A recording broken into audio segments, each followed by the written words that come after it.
naman ng urgent motion si Attorney Estrella Ilamparo sa COMELEC para alisin na sa official list of candidates at sa balotang pangalan ni Senator Grace Poe para sa election 2016. Ayon kay Attorney Ilamparo, naayon ito sa ruling ng COMELEC 2nd Division na nagdi-disqualify kay Poe na tumakbo bilang Pangulo.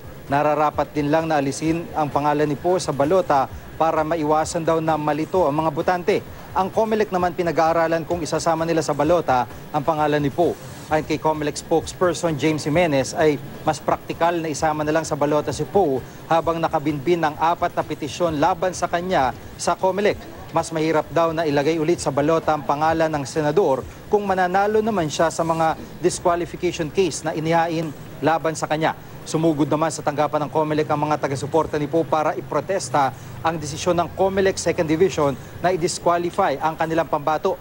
Ayon sa mga realista ay dapat patakbuhin si Poe dahil naniniwala silang may 10 taon nang naninirahan sa Pilipinas si Senator Poe. Inakusahan din nila ang COMELEC na tuta umano ni Mar Rojas. Buwelta naman ni COMELEC spokesperson Jimenez ay hindi tuta ni naman ang COMELEC.